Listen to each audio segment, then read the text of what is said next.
भला हुआ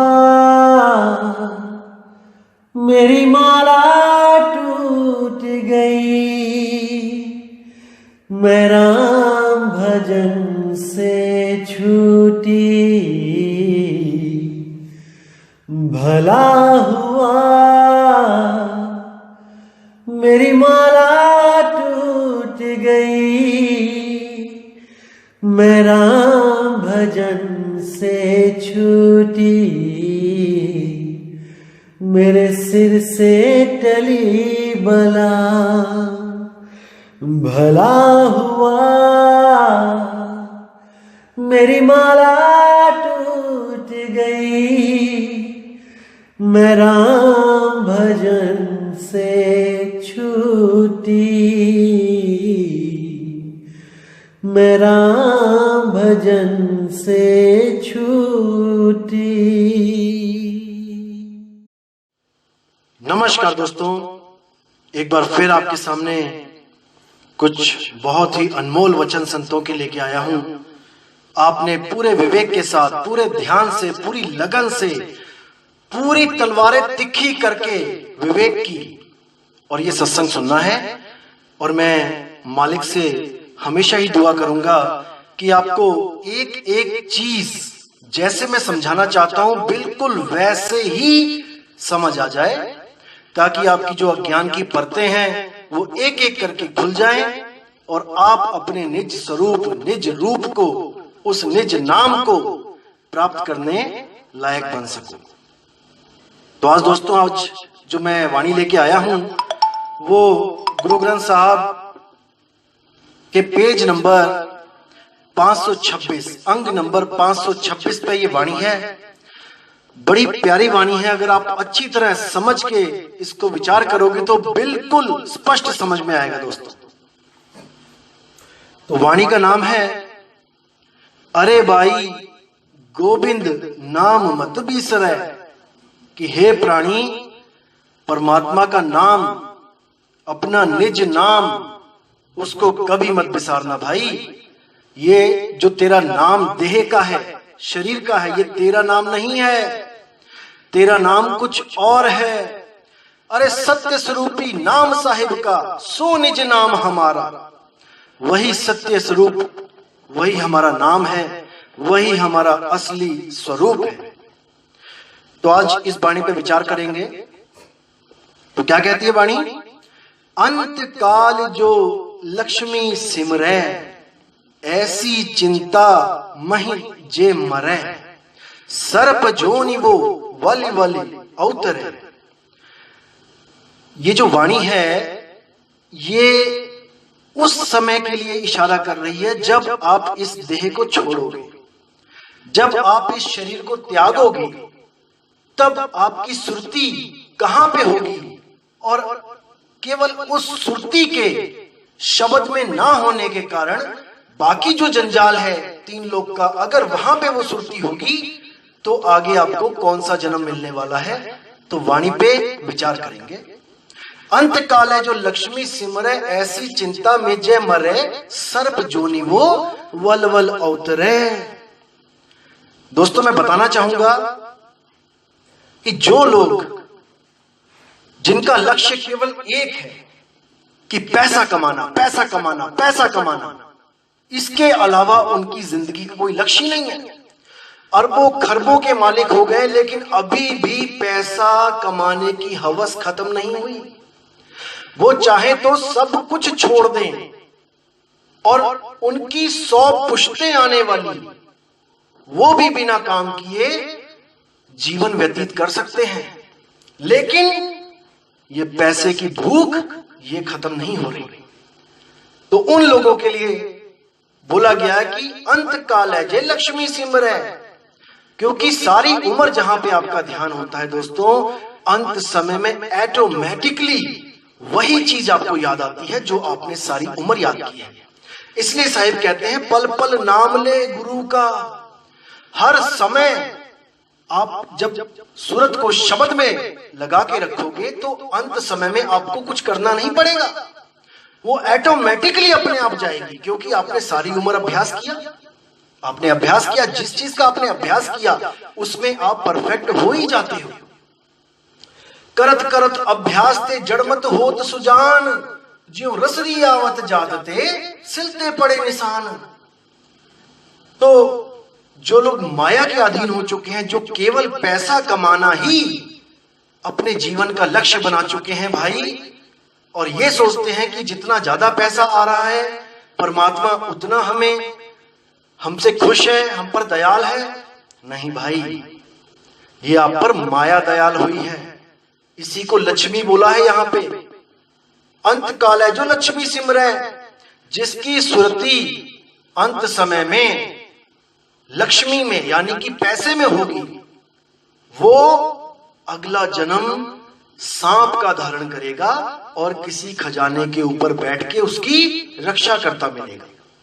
जैसे आपने देखा होगा, जितने भी खजाने आज तक खोदे गए हैं कहीं पर भी, उन खजानों के पास हमेशा कोई ना कोई नाग, कोई ना कोई सांप आपको मिलेगा। ये वही लोग हैं जो माया से प्रेम करते थे। और दोस्तों बताना चाहूंगा कि ये जरूरी नहीं है कि केवल शिष्य ही माया में जाएगा, यानी एक आम इंसान ही सर्पजून में जाएगा। नहीं, गुरु भी सर्प रूप में अवतरण लेगा। अगर गुरु की सुरति भी माया में फंसी है तो जैसे आपने देखा है अभी कि जितने भी गुरु हमारे भारत में हैं, जितने भी लगा लो, कुछ संतों को छोड़ के जो पूर्ण संत हैं, उनको छोड़कर जितने भी गुरु हैं, ये सब क्या कर रहे हैं? बड़े बड़े आश्रम, किलोमीटरों के, हजारों करोड़ों की जमीनें, बड़े बड़े बाग खरीद रखे हैं इन्होंने, बड़े बड़े हवाई जहाज ले रखे हैं, पानी के जहाज ले रखे हैं। यहां तक कि कुछ गुरुओं ने तो टापू भी खरीद लिए हैं। तो इन सब की सुरती कहां है? अरे भाई, हम यहां पे जीवों को मुक्त कराने आए हैं। यहां की जमीन जो काल की भूमि है, जो काल का इलाका है, उस पे कब्जा करने नहीं आए हैं कि इस सारी जमीन पे हम कब्जा कर लें, अपने आश्रम बनवा दें। आश्रम शिष्य का हृदय होता है, गुरु का आश्रम शिष्य का दिल होता है। उस दिल में जब गुरु रहता है, वही गुरु के रहने की असली जगह है, इन आश्रमों में नहीं है। इतना ही होना चाहिए जितने में एक इंसान गुजर बसर कर सकता है, इससे ज्यादा बिल्कुल नहीं, चाहे वो कोई भी साधु हो। अगर वो अरबों खरबों के आश्रम बना के बैठा है तो अभी उसको पता ही नहीं है कि एक भूकंप आएगा और उसकी सारी जितनी संगत की पैसे, उसने संगत की जो माया लगा रखी है, वो सब एक पल में ढह जाएगी, सारा पैसा बर्बाद। इससे अच्छा तो किसी भूखे को खाना खिला देते, परमात्मा का बच्चा समझ के। नानक साहब ने भी बोला था कि गुरु की गोलक सिख का मुख, यानी जो गरीब लोग हैं उनका मुंह है, वही गुरु की गोलक है। अगर आप पैसा देना चाहते हो तो गोलक यानी कि उस शिष्य के, उस गरीब इंसान के, उस जीव के मुख में डालो जो काम करने में असमर्थ है, जिसके दोनों हाथ कटे हैं, जिसके दोनों पैर कटे हैं, जो अंधा है आंखों से, जो सुन नहीं सकता, जो बोल नहीं सकता। वो कैसे पैसा कमाएंगे? हालांकि वो दिलेर होते हैं, पैसा कमाते हैं वो लोग भी, लेकिन कुछ ऐसे होते हैं जो बिल्कुल अपाहिज हो चुके होते हैं। कौन करेगा उनकी मदद? तो गुरु साहिबान ने कहा था कि उन लोगों के लिए लंगर चलाया जाए, और उस लंगर में आज तक वो लंगर चल रहा है। हालांकि जो लंगर की शुरुआत थी वो सच्चा सौदा, जो संतों को भोजन कराया गया था, वो तब से शुरू हुआ था। वो इसलिए कराया गया था क्योंकि ये संत अपना घर बार छोड़ के उस सत्य नाम का प्रचार कर रहे हैं। देखो कहां कहां प्रचार करते हैं जाके साधु महात्मा। बाबा नानक को ही देख लो, श्रीलंका से लेके अरब देश तक, चीन होते हुए, रशिया होते हुए अरब देश तक पहुंचे उस परमात्मा का प्रचार करने के लिए। तो वो कैसे खाएंगे पिएंगे रास्ते में? तो उस चीज को सोच के बाबा नानक ने उस समय 20 रुपए, जो आज के टाइम में 20 लाख के करीब है, उस समय 20 रुपए का भंडारा किया था, जो आज तक अटूट है। आप किसी भी गुरुद्वारे में जाएंगे, वहां पे आपको लंगर मिलेगा। तो दोस्तों, इसको समझना है मैं ये नहीं कह रहा हूं कि आप किसी गुरु को सेवा देना बंद कर दो, नहीं, बिल्कुल नहीं, लेकिन सेवा उतनी दो जितनी संगत के लिए उपयोग में आए। ये नहीं कि 10 लाख का चेक काट के दे दिया कि मेरा सतलोक में प्लॉट बुक हो गया, 20 लाख का चेक काट के दे दिया कि मेरी तो मुक्ति हो गई। ऐसे मुक्ति नहीं होगी भाई। हमारे आश्रम का क्या हिसाब है मैं आपको बताता हूं। हमारे आश्रम में जो साधु महात्मा हैं जो रहते हैं वहां पे, वो अपनी मेहनत की रोटी खाते हैं। वो धान उगाते हैं, वो गेहूं उगाते हैं, आंवले का छोटा सा बाग है उसमें पूरी सेवा करते हैं पेड़ों की। तो उससे जो पैसा आता है वो उनके रहने खाने के लिए मोर देन इनफ होता है, और ज्यादा बच जाता है उसका साहिब जी गुरुजी भंडारा कर देते हैं। साल में एक बार भंडारा होता है जिसमें 350-400 साधु आते हैं अलग अलग पंथों के, केवल हमारे पंथ के नहीं होते हैं। कोई ओम को मानता है, कोई सोहम को मानता है, कोई ज्योत निरंजन की पूजा करवा रहा है, कोई त्रिकुटी में ध्यान लगवा रहा है, कोई नाक पे ध्यान लगवा रहा है, कोई नाभि पे ध्यान लगवा रहा है, कुछ ना कुछ कर ही रहे हैं वो लोग। लेकिन हमें उनसे कोई प्रॉब्लम नहीं है। जी आयानो, आइए महाराज आपका स्वागत है, बैठिए, भोजन करिए। उनको भोजन करवाते हैं, उनको पूरा मौका देते हैं सत्संग करने का। किसी के साथ भेदभाव नहीं करते कि ये काल का दूत है, ये गलत बात करेगा, नहीं भाई। जीव में हम इतनी शक्ति पैदा कर देते हैं विवेक की कि वो स्वयं इतना विवेकी हो जाता है कि वो गुरु की बात समझता है कि ये काल का दूत है कि ये अकाल का दूत है। वो खुद समझ जाता है कि मेरे भले की बात कर रहा है कि मेरे बुरे की बात कर रहा है। हम किसी को दोष नहीं देते वहां पे, हमारे लिए वो सब गुरु समान है। जिसने वेश धारण कर लिया वो आए, वो बैठे, सत्संग करे, प्रवचन करे, उसकी पूरी सेवा करते हैं। ये हमारे आश्रम का कानून है। साल में एक बार भंडारा होता है। बुद्ध पूर्णिमा के अगले 2 दिन, हर साल जो भी बुद्ध पूर्णिमा होता है आती है, उसके अगले दिन और उसके अगले दिन 2 दिन लगातार, जो इस बार मई में 19 और 20 तारीख को भंडारा हमारा निश्चित किया गया है। बुद्ध पूर्णिमा से अगले दिन और उसके अगले दिन। तो वहां पे क्या होता है दोस्तों, हमारे साधुओं को, जो हमारे गुरुजी हैं, इनको आपके पैसे की कोई जरूरत नहीं है। मालिक की दया से बहुत बढ़िया खा रहे हैं, पी रहे हैं, भजन कर रहे हैं, बंदगी कर रहे हैं। किसी से कुछ मांगने की जरूरत नहीं है। हमारा आश्रम वैसे का वैसा ही है जैसा शुरू से था। कोई उसमें कोई बिल्डिंगें नहीं बना दी, कोई कुछ नहीं। हाँ, एक हॉल बनाया गया है जिसमें संकट थोड़ी ज्यादा होने लग गई, तो खुले में सोना मुश्किल हो गया था कई लोगों के लिए कि हम खुले में नहीं सो सकते। लेडीज हैं जैसे खुले में नहीं सो सकती, तो उनके लिए एक आश्रम, एक छोटा सा हॉल बनाया गया जिसमें 100-50 लोग रुक सकते हैं, लेडीज रुक सकती हैं। ठीक है, वो भी अपने लिए नहीं, गुरुजी ने अपने लिए नहीं बनाया।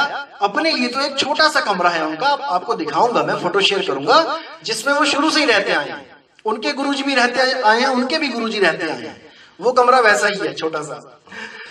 और आपको बताना चाहूंगा कि हमारे सत्संग में जब हमारे गुरुजी सत्संग करते हैं तो स्टेज पे बैठते हैं, तो कुछ भगत वहां पे आके, जो गुरुजी के भगत होते हैं, कोई जरूरी भी नहीं है कि गुरुजी के भगत हो, वो अपनी श्रद्धा से, अपनी इच्छा से, सेवा से, क्योंकि आश्रम में आए हैं, कुछ ना कुछ तो खाएंगे पिएंगे। अब आप गुरुद्वारे में जाते हो, लंगर खाते हो, और लंगर में अगर दान पेटी में ना डाल के सीधे बाहर आ जाओ तो मन में एक ग्लानि होती है कि यार तेरे हाथ पैर सही है, तू खाता पीता बंदा है, तेरे हाथ पैर सही है, मेहनत कर सकता है, फिर तू लंगर में फ्री क्यों खा के आया? क्योंकि फ्री में तो नहीं मिलेगा वहां लंगर में, वहां पे भी तो पैसे देके खरीदा गया ना वो अन्न। तो संगत की सेवा से ही वो अन्न खरीदा गया, यानी कि तुमने किसी का दान तुम खा के आ गए हो। समझो इस बात को। देखो, 2 तरह के होते हैं लंगर में जाने वाले। एक होते हैं जो समर्थ होते हैं, जिनके पास खुला पैसा होता है, लेकिन वो फिर भी गुरुद्वारे में जाते हैं और वहां पर गुरु का प्रसादा छकते हैं। उनको कोई पैसे की कमी नहीं है, अरबोपति हैं, लेकिन गुरुद्वारे में वो लंगर छकते हैं और जो उनकी श्रद्धा होती है, जो उनकी हैसियत होती है उसके हिसाब से वो दान पेटी में डाल देते हैं। और दूसरे जो होते हैं वो होते हैं जिनको सच में, जिनके पास कुछ होता नहीं है, पैसा नहीं होता है, वो केवल शुक्राना करते हैं कि हे मेरे परमात्मा, शुक्र है कि तूने बाबा नानक जैसे ऐसे महात्मा को यहां भेजा जिसने ऐसी लंगर की प्रथा चलाई कि हम गरीबों को, हम जो असमर्थ है पैसा कमाने में, उनको भी एक वक्त की रोटी नसीब हो जाती है। ये मालिक का शुक्र करते हैं। और मैं भी शुक्र करता हूं कि धन्य है ये सिख पंथ जो आज तक अटूट लंगर चलाते हैं। भाई, इंसान पैसा नहीं खाएगा, इंसान नोट नहीं खाएगा। इंसान की पहली जरूरत है रोटी और पानी। कपड़े भी दूसरी जरूरत है, कपड़े के बिना भी वो रह लेगा। आप एक कपड़ा बांध लो अपने कमर के नीचे और आप रह सकते हो 20 दिन 25 दिन, लेकिन आप खाने के बिना नहीं रह सकते। तो ये उन लोगों के लिए था जो असमर्थ थे, या फिर जो साधु लोग थे जो भ्रमण करते थे, उनकी सेवा करने के लिए लंगर चलाए गए। आज भी आप देखोगे कांवड़ की यात्रा में जब घर से निकलते हैं तो जगह जगह लंगर चलाए जाते हैं कि वो यात्री जो घर बार छोड़ के उस यात्रा पे जा रहे हैं वो रास्ते में कैसे खाएंगे। जिनके पास पैसा है वो तो होटलों में बैठ जाएंगे, और जिनके पास पैसा नहीं है वो तो उनके लिए कुछ भगत लंगर लगाते हैं, बहुत अच्छा लंगर लगाते हैं। मैंने भी देखा है कई जगह।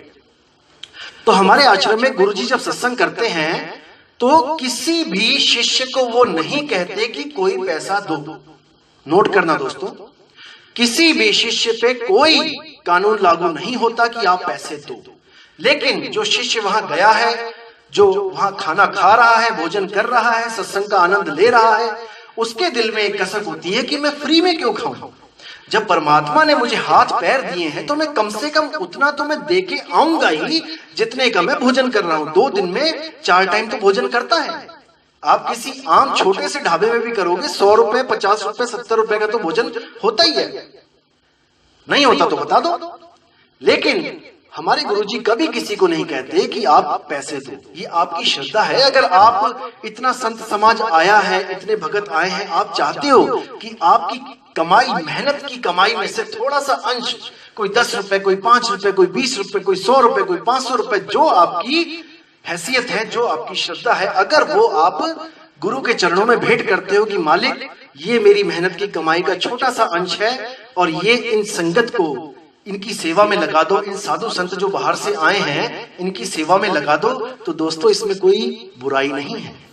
इसमें कोई ऐसा नहीं कह सकता कि गुरुजी किसी से मांगते हैं, क्योंकि मांगा तो जाएगा ही नहीं। जो गुरु मांग ले उसको तत्काल त्याग दो। जो गुरु कहे कि नहीं देना पड़ेगा उसको तत्काल ही त्याग दो, क्योंकि साधु भूखा भाव का और धन का भूखा नहीं। जो धन का भूखा फिरे और सो तो साधु नहीं, वो साधु नहीं है भाई।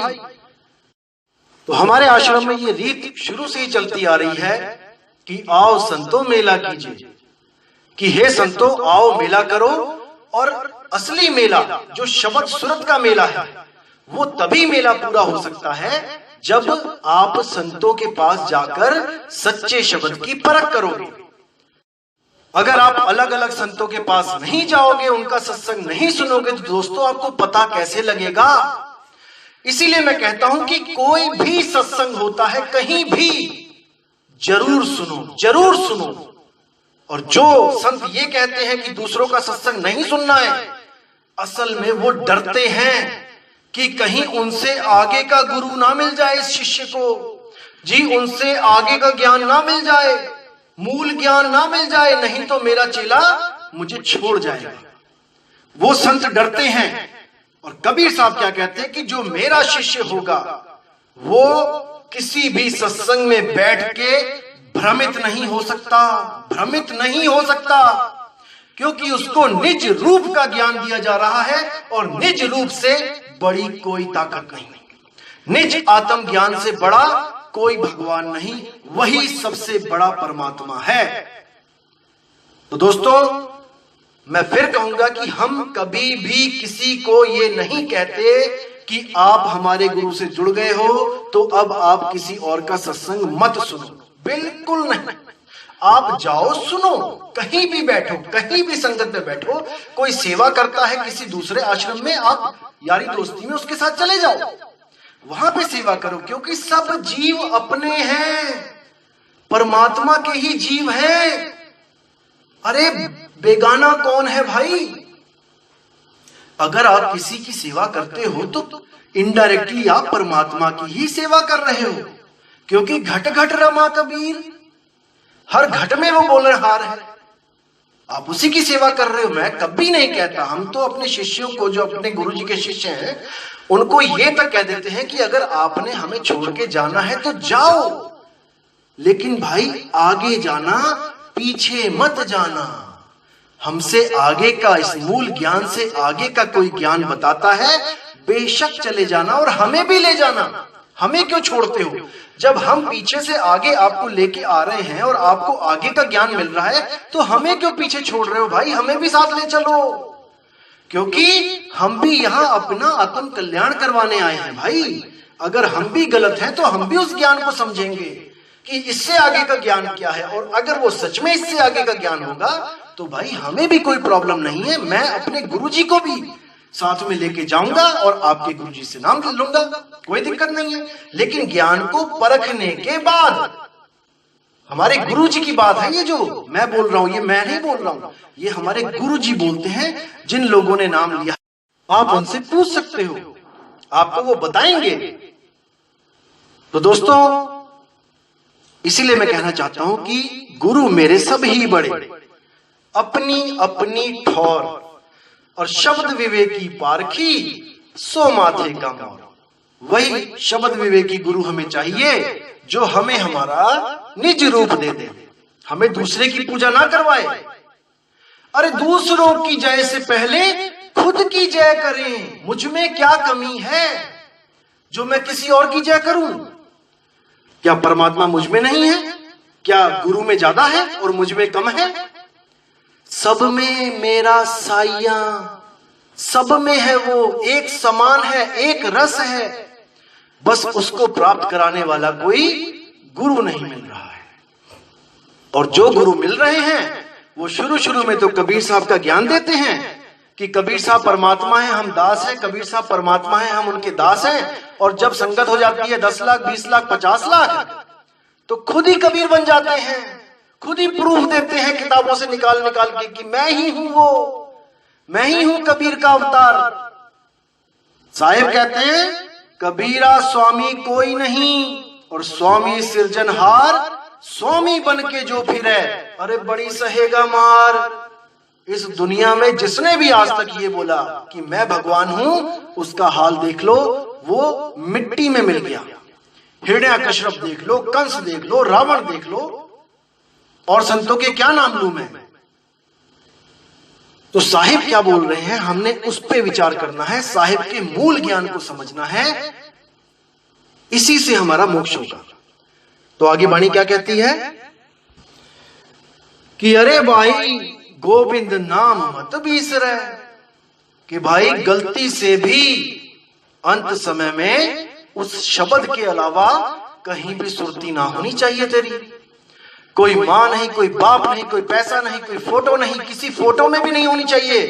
कुछ लोग गुरु की फोटो लगा लेते हैं मंदिर में अपने, और अगरबत्ती लगाते हैं, धूप अगरबत्ती लगाते हैं, ध्यान करते हैं, बताओ उसका, फोटो का, कबीर पंथ में।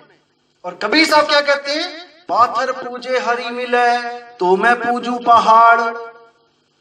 अगर पत्थर पूजने से हरि मिलता है तो मैं पहाड़ पूजूंगा। दोस्तों, कई जगह सत्संग करते हुए केवल फोटो लगाई जाती है, वो भी इसलिए कि सामने जो आदमी आ रहा है उसको पता लग सके कि किस महात्मा की वाणी यहां बोली जा रही है। मैं भी सत्संग करता हूं, मैंने भी 1-2 जगह फोटो लगाई है कबीर साहब की, वो भी केवल इसलिए कि सबको पता लगे कि यहाँ पे किस पंथ की बात चल रही है। उसकी फोटो नहीं पूजनी है कि कोई माथा टेकने लग जाए उसमें, बिल्कुल नहीं। वो आपके पास है, फोटो में नहीं है।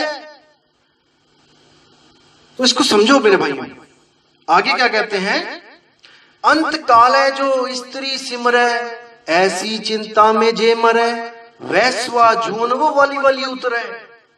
अब यहां पर इस भाव देखना है, शब्द लिखा है स्त्री, भाव क्या है कि अंत काल है जो स्त्री सिमरे, यानी कि जो काम की तरफ ज्यादा ध्यान होता है जिनका, उसकी तरफ इशारा करके बताया है कि जिसको अंत समय में भी उसका सिमरण रहेगा काम का, वो इस देह को छोड़कर उस देह में चला जाएगा जहां पे उसका काम ही यही होगा, वैश्या जन्म।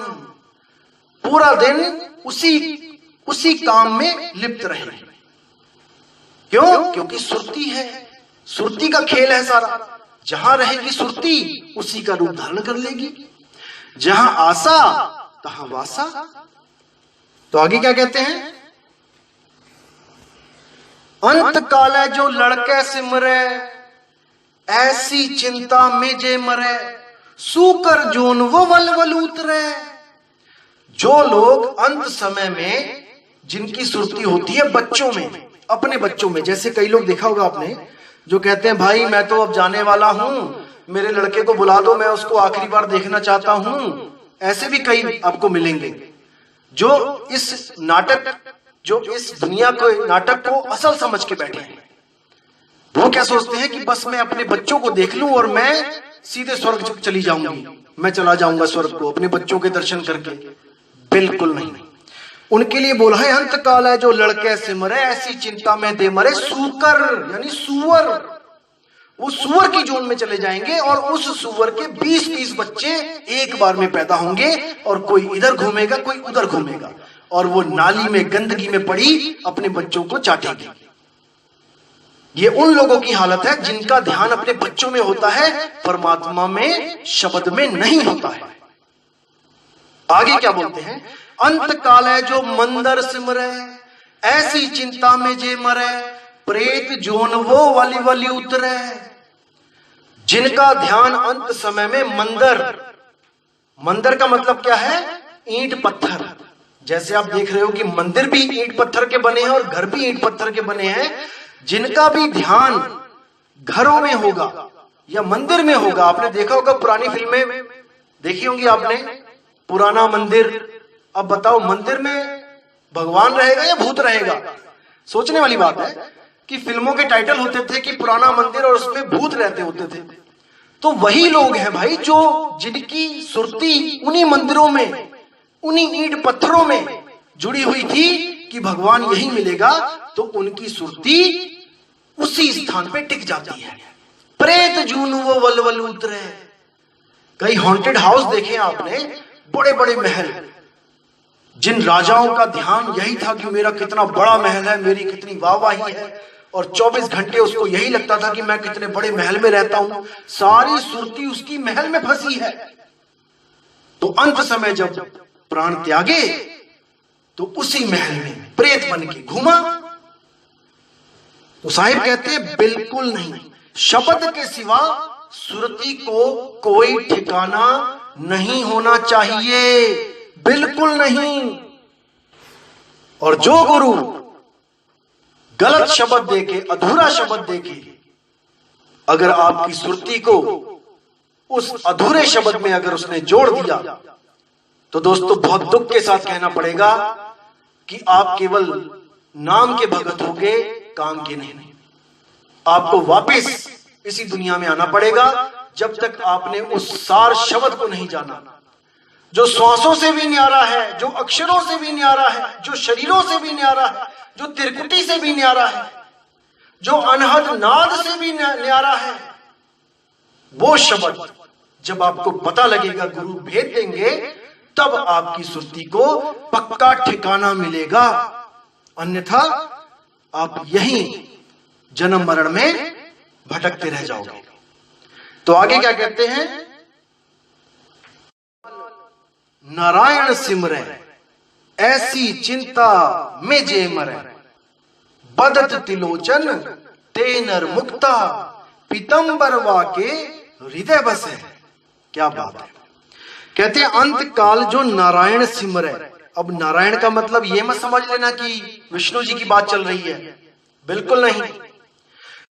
नारायण का मतलब है जो हर नर में आयन, जो नर में आके वो जो बैठा हुआ है, सब में एक भी घट खाली नहीं है, उस नारायण की तरफ इशारा किया जा रहा है कि अंत समय में अगर वो नारायण आपको याद है, वो शब्द गुरु आपको याद है, तो आपकी सुरती कभी भी नहीं भटक सकती। अंत काले नारायण सिमरै, ऐसी चिंता महि जे मरै। यानी कि जो इस चिंता में, इस नारायण की चिंता में, यानी उसको सिमरण करते हुए जो देह त्यागता है, उसकी सुरती शब्द में ही समा जाती है। जिसकी चिंता करती है वैसी ही हो जाती है, जिसको याद करती है वैसी ही हो जाती है। तो इसलिए बोला साहिब ने, सुरती समाए शब्द में और वाह को काल न खाए, जाप मरे अज पामरे और अनहद भी मर जाए। जितने भी जाप हैं ये सब आप उसी वक्त भूल जाओगे जब आपको मौत आएगी। जब मौत आती है तो कोई मंत्र याद नहीं रहता।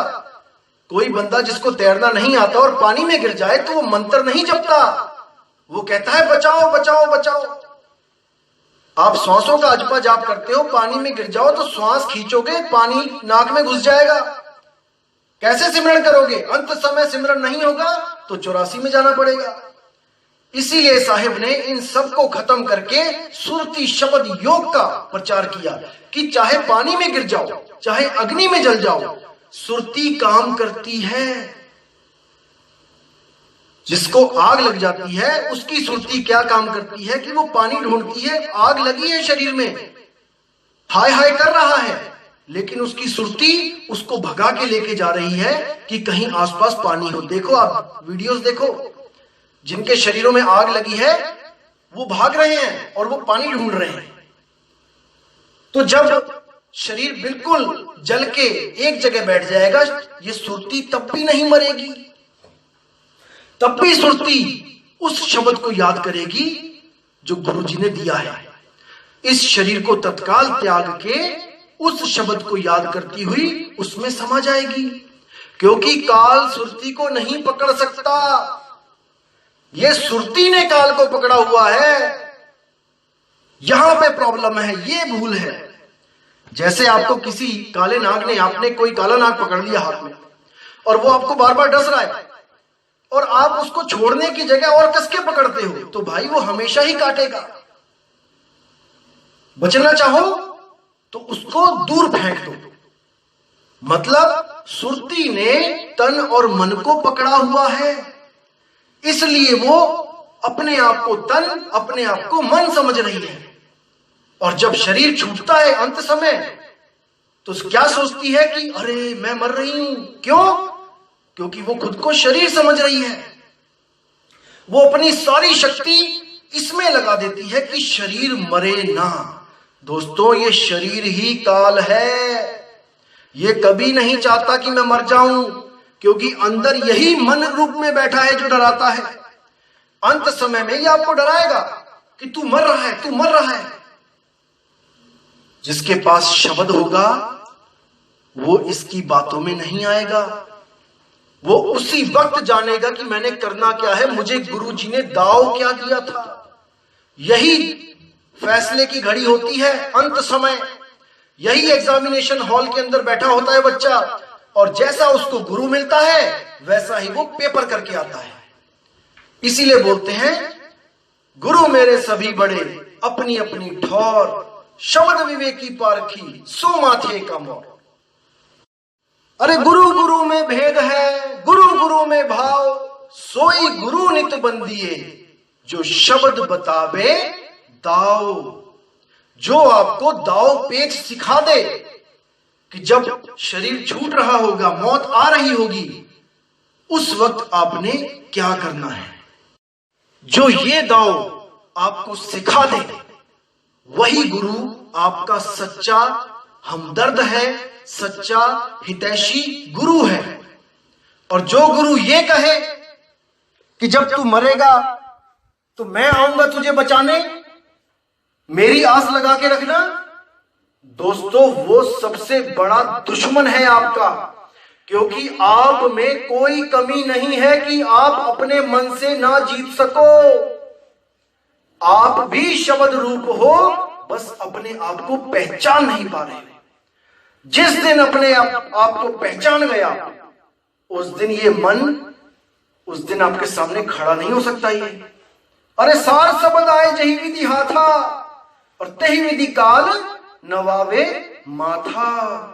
जिस दिन वो सार शब्द प्रकट हो गया और आपने उसको प्राप्त कर लिया, ये काल उसी समय अपना सिर आपके सामने झुका देगा।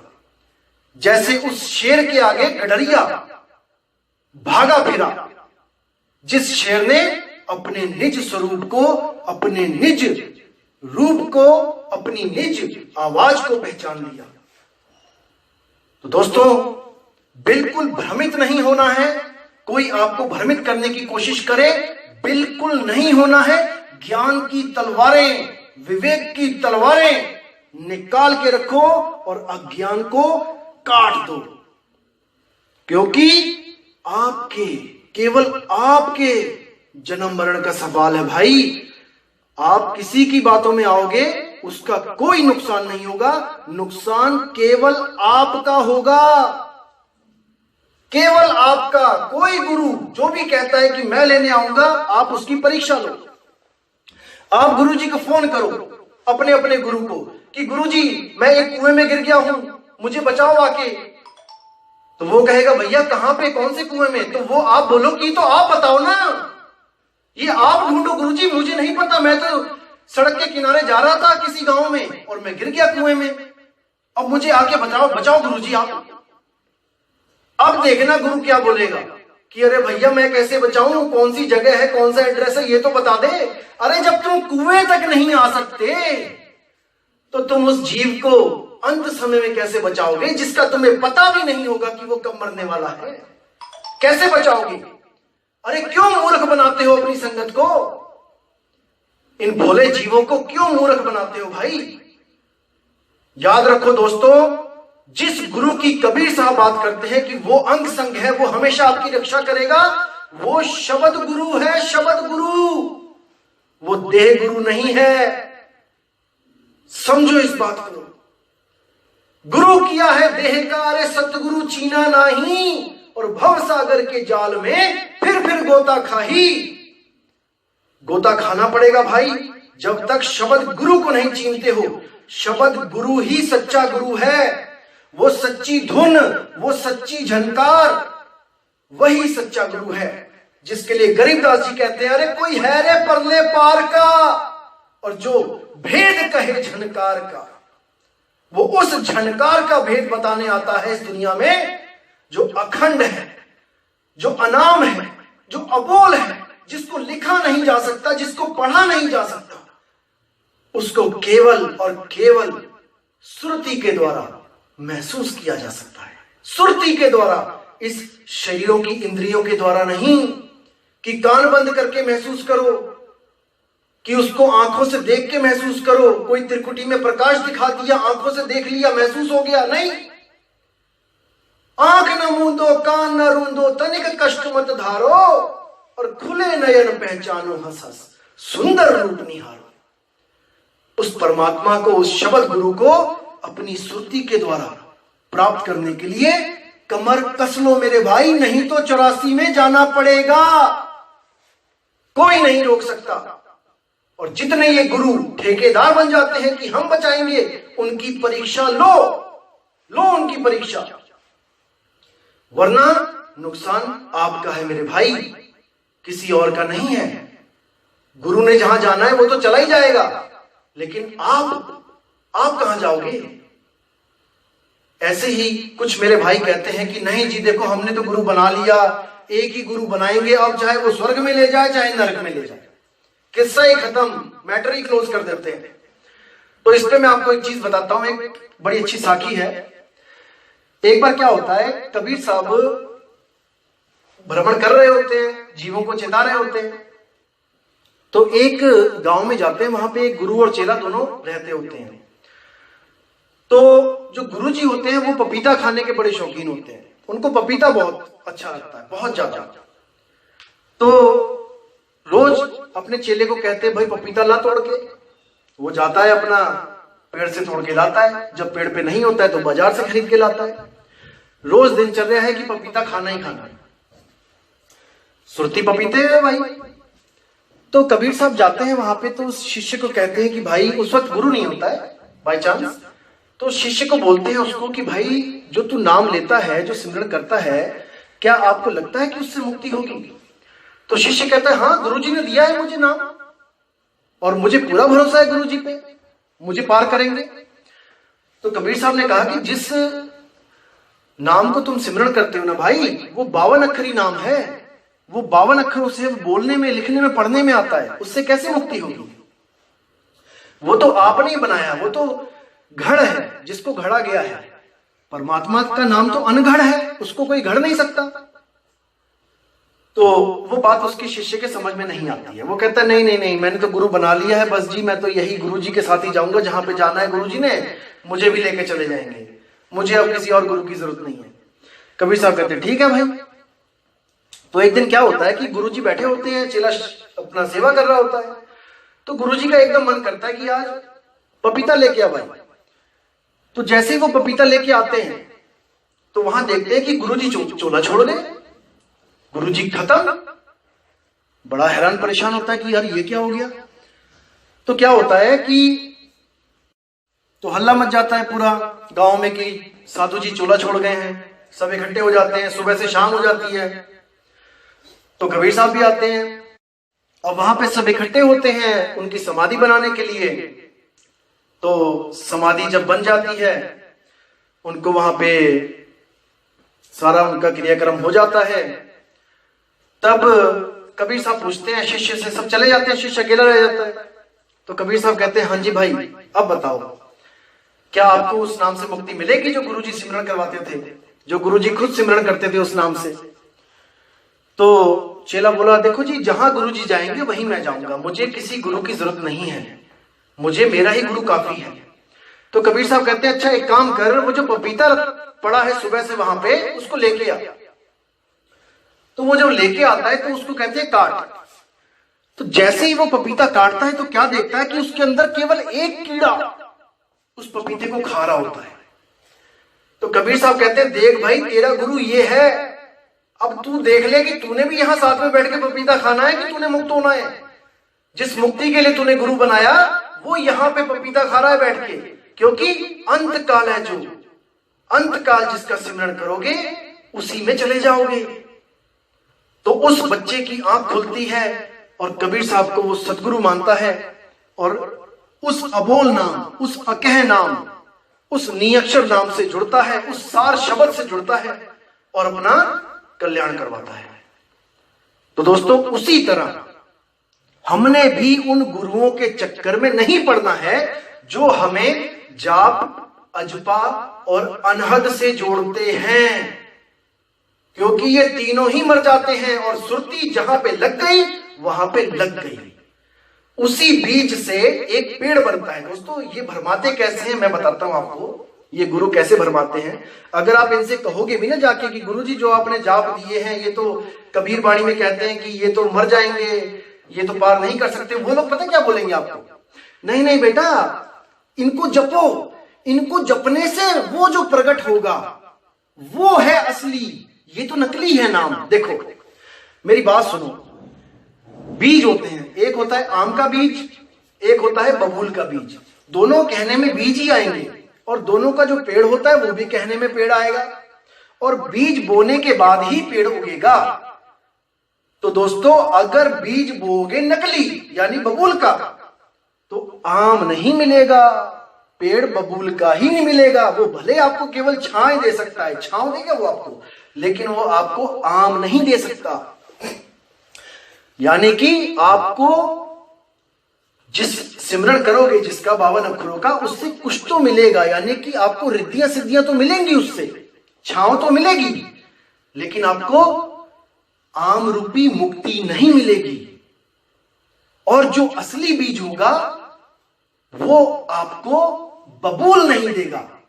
आम का पेड़ बोओगे तो बबूल नहीं मिलेगा, यानी कि उस सार शब्द से किसी को भी रिद्धि सिद्धि प्राप्त नहीं होगी, केवल मुक्ति प्राप्त होगी।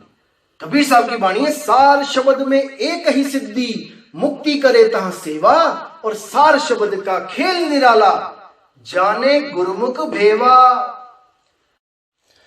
जो असली गुरु होगा, जो असली शब्द का सिमरन करेगा, वो कभी रिद्धियां सिद्धियां प्राप्त नहीं कर सकता, कभी भी चमत्कार नहीं दिखाएगा।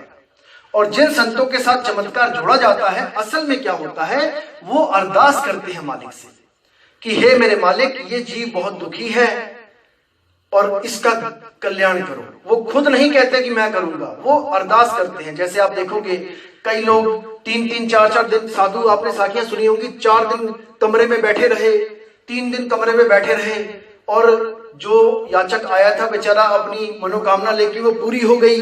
तो लोग क्या करते हैं, उन साधु के साथ जोड़ देते हैं कि वो साधु की वजह से हुआ। अरे अगर साधु की वजह से हुआ होता तो वो 3 दिन कमरे में क्यों बैठा है?